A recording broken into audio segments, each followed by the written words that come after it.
Thanks very much. And if you don't mind, I'll stand here so you don't have to flick back and forth between the speaker, who's been kept in the dark until now, I see, and then this particular area here where you at least can have a chance to look at who talks. And again, thanks to Tim Knobloch in the back, who is co-author on this. We worked for many years together, first as mentor-mentee until Tim was certified. So therefore, many of the thoughts that you see here are those that have been shared and discussed between Tim and myself. My bio is summarized here. You can see that very fast. And let's go on then and say what are the objectives with today's talk. And I have to just put in one thing. This has been a great month. I started out looking at myself in the mirror and looking at Peyton Manning's age. And between the two, I realized that this was probably my last chance to go to a Broncos Super Bowl game. So I took my daughter and we went to the Super Bowl. I was reminded of that when Dr. Espinosa showed us the many football fields it'll take in order to fill it up either with the waste or with the Broncos. So go Broncos, and let's get on with it and see what we can do next year, although I hold my hopes out for myself. But I don't know about Manning, not even I. Anyway, let's... which discount rate to use? The purpose of the whole meeting, the SME meeting, we are told is, hey, what is mining in a day of a lot of data? So I tried to put something together that shows where I derive my data when I cautiously apply the DCF approach. So we're first going to talk about the introduction. What is really what we are appraising here? It's the mineral property itself in the ground, while a mining project, that's basically the business and activities focusing on getting it out of the ground. Today, we're going to talk about how do you apply the DCF approach, when do you apply it to, and what discount rate do you try to get, where do you derive it from for the property. Now, when and why and when can we use it? That's a very important question, because as we all in this room know, we've got all kinds of approaches. We've got the comparable sales approach, particularly, hey, if we have a prior sale of the same property, or maybe just an arm's length investment by a number of parties in the company, and hopefully the company only has one project, then we can use that prior sale. There's comparable sales. But that's not what we're going to be looking at today. Instead, we're going to be focusing on the discounted future income approach. And of course, there's no doubt, we all know that when we have a producing property, then that DCF approach becomes a very, very, very good approach with some of the limitations that Dr. Espinosa mentioned in just the prior paper. So the bottom line is really, as you hopefully gleaned from his paper, that we need to have reliable quantities, we need to have reliable price forecasts, and we need to have reliable cost forecast. If these are put together, here are the years out in the future, here's the cumulative cash flow at some measure here, and first we go into the whole. The first number of years, that's the capex period, and then comes the period where we have income, less costs, and so on in the future. So the big question, of course, is how do we really try to model this, number one, and what discount rate do we use to bring each of those future income steps back to a present value. I'm not as dyed-in-the-wool against NPV as the prior speaker. I'd rather see it understood and maybe split up like he did in a couple of things. But this is, of course, the big questions that we all faced with. And these are usually provided by engineers, and sometimes economists, sometimes market-oriented people, and so on. But these are put together by an engineer, usually, in a spreadsheet. And therefore, there's risk associated with that particular guy or gal's type of thinking. Now, for example, commodity prices. These are copper prices. Sorry to note this trend here down to about today. We're about $2.10 per pound or something like that. Not a good environment unless you have a lot of cash and can find a struggling company that may need your cash, and you can hopefully ride it on the way back. The other thing, of course, that we haven't focused on, we may have costs that adds to operating costs. This curve here may not continue to go up. It may actually have a break going the other way here due to reclamation, abandonment cost, and so on. You can see I was thinking of Canada, First Nations in this particular case, as I'm sure, Ross, you're very familiar with what's going on there. But in any part of the world, this particular negative cash flow may be very important. So how do you do this? Well, today we are going to focus not on producing, but development stage. We are making the decision, are we going to put money down into the mine to development and then hopefully get our way back up. That's also the time when there's the greatest need for capital for a particular venture, and therefore also that equals the greatest need for valuation. The many uncertainties that govern a use of a DCF approach at that stage must be held up against what we in the U.S. with the IRS, Canada, Australia, Inland Service, where we have certain requirements on what can we call reserves, when can we use the particular DCF cash flow, and so on. So here's a long list. I'm not going to go through all of them, but you can see it yourself in this particular IRS regulation.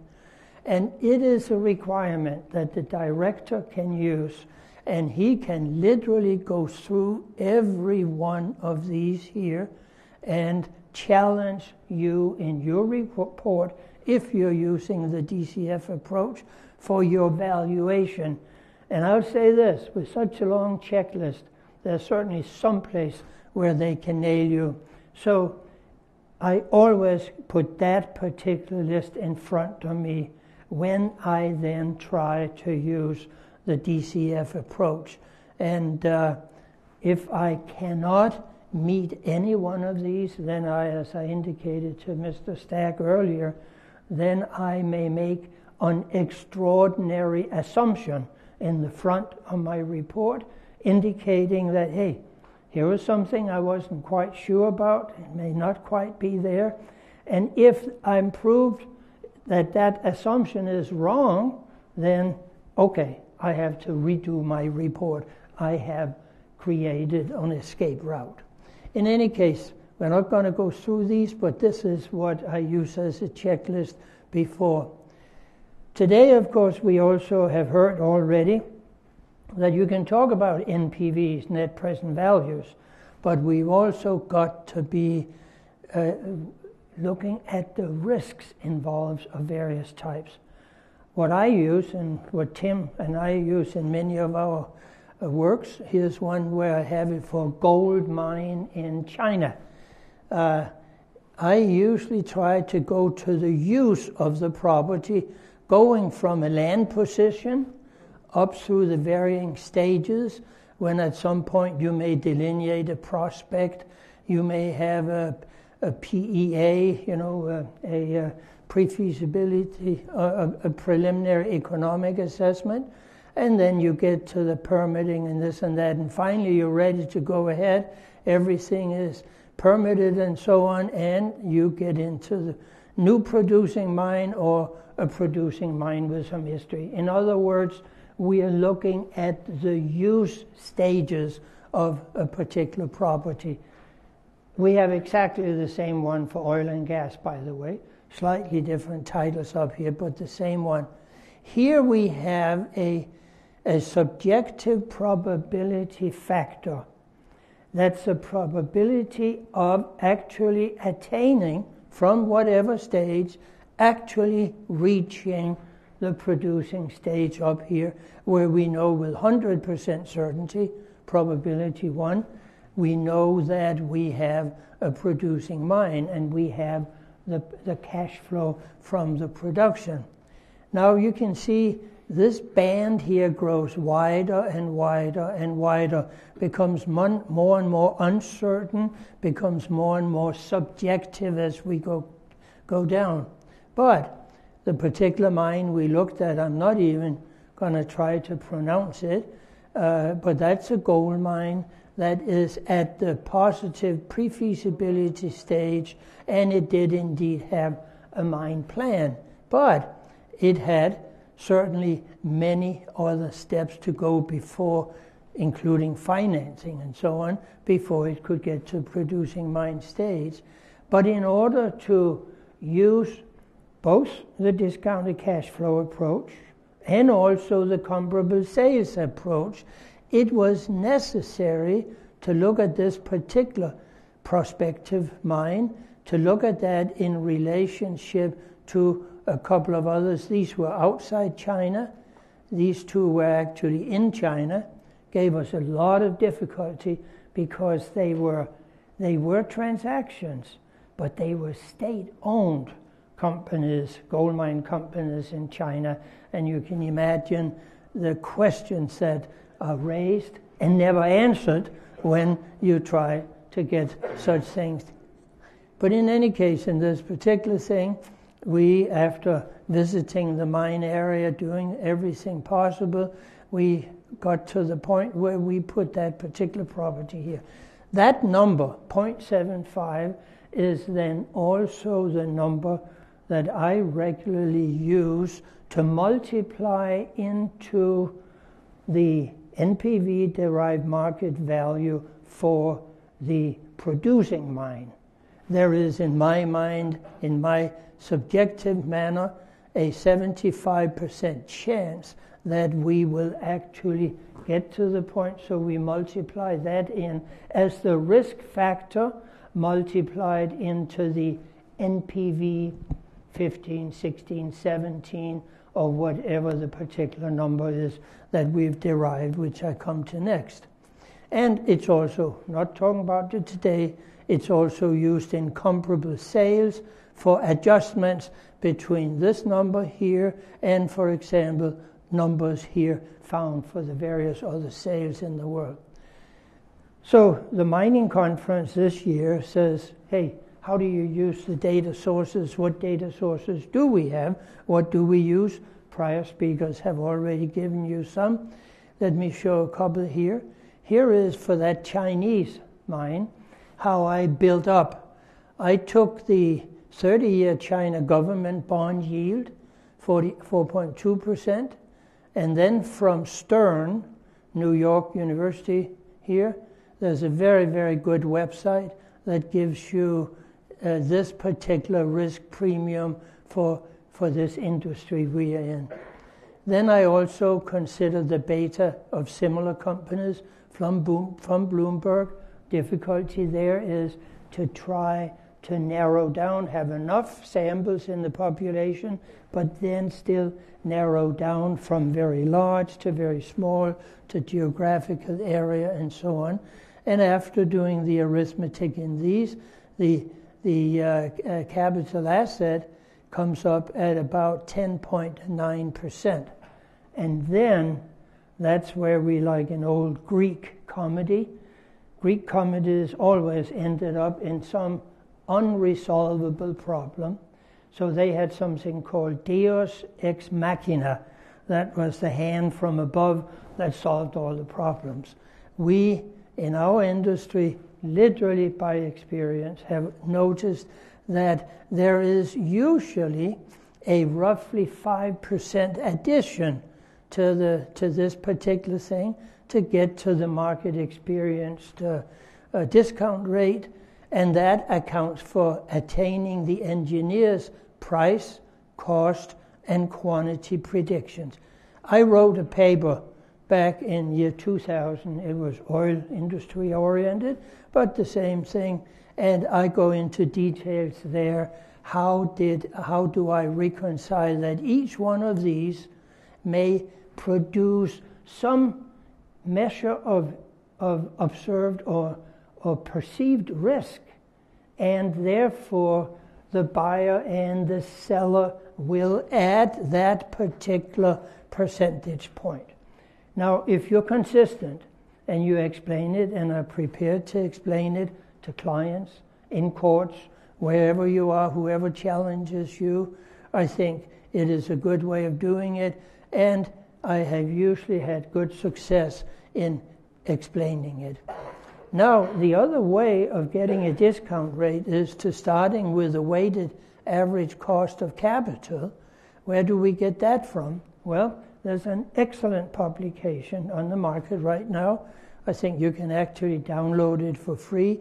It's the State of Texas 2015 Property Value Study. It analyzes for oil and gas properties, same methodology as you can use for the mining or hard rock mineral properties. It does go through and show you this. It also has a lot of data. Also, it leans on and actually makes reference to the Western States Petroleum Association, California Independent Petroleum Association study that has been done by many years for a gentleman that we frequently see, namely Richard Miller in California. I put a slight warning into that because Richard is, it's not nice to call somebody a hired gun, but he is hired by the petroleum producers. So consequently, since it's for ad valorem tax purposes in California, you do indeed have a somewhat higher discount rate result than I think is objective. In other words, he may be slightly influenced by the fact that for many years he has done this for clients. But in any case, John, yeah. Right there. Yeah. There's another caveat. All the footnotes. Okay, listen. You can only speak in the microphone. Could you hold your? I'll go back to this slide. Okay. 2005. Okay. Deduct 30 seconds from my talk. Okay. So we're now going on, and we watched that, and we had that, and they were coming forward here. So here is some of the summary from that particular Texas study. They had about 20 oil companies all working in Texas, some big, some small. You can then put brackets around those, if you will. But typically, equity percentage of capital, debt percentage capital, and these together give you the 100%. And then the beta factor measured from the market, and then an income tax cost of equity or before BFIT, before tax cost, and so on. And then they come up with a BFIT WACC, weighted average cost of capital of about 13.5%.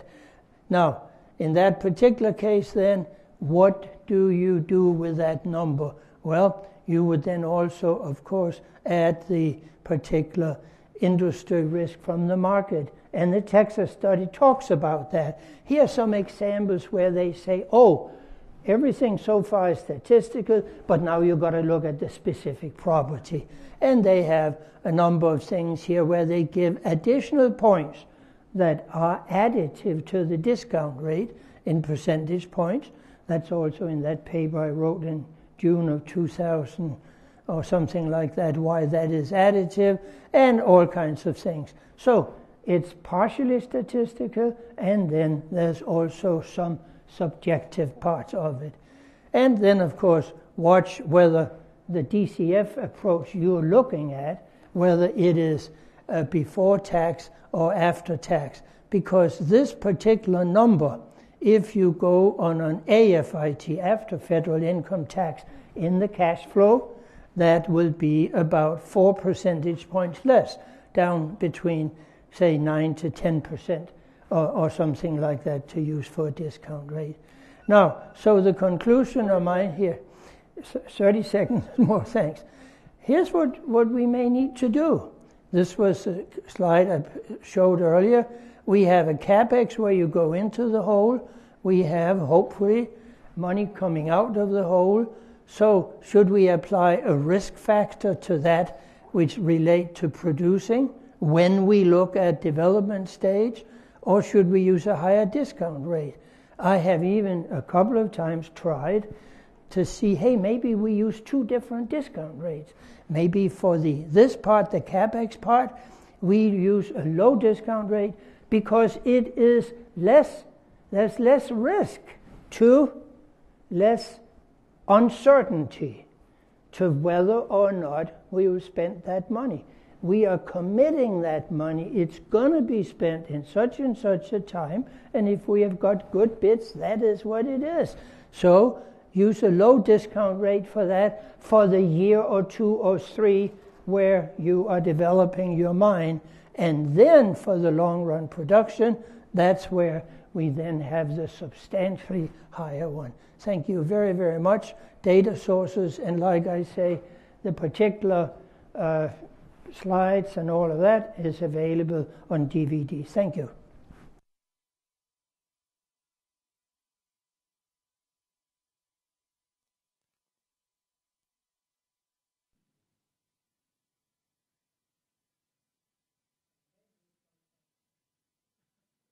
John, don't go away. Yeah, don't go away, because I want you to go back to that slide, about 3 back. What? Oh, Lou, Posgate. Again. There. Go back 1 more. More. Yeah. Nope. Forward. There. Okay. 2 points I was going to make. The Miller study, if you pull the Texas Property Tax Code WAC study, property tax discount rates, all the footnote says the last study was 2005. Nothing more recent. Maybe to private clients he gives more updated studies, but if you get it off that site, and the only reason I mention this is there's a lot of accountants in Texas that are doing valuations of oil and gas properties in the Eagle Ford using this study, and don't read the fine print. Secondly, when you do your discount rate analysis, for a single lease, et cetera, and add risk to it, you're coming up with a discount rate. Cost of equity. Now go to the next slide for your WAC. Yeah, that's good. When you build a WAC up, cost of equity and cost of debt, the cost of equity is determined relative to the Standard & Poor's 500 index stocks. It comes from a research study in Chicago. That's strictly a return of capital. You invest your money in an Exxon share, you're getting a dividend plus the appreciation back, but not necessarily your money, like a depleting asset. You have to get your money back also. I always add 1% plus return of capital on top of the WAC return on capital to get the total return.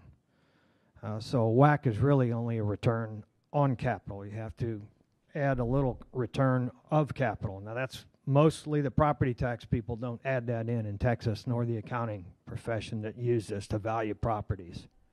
Okay, thanks very much. I appreciate those extra comments. You have another question? Yes, thank you, Barney Guinera. John, the cash flow that you showed for the IRS, that's for impairment testing.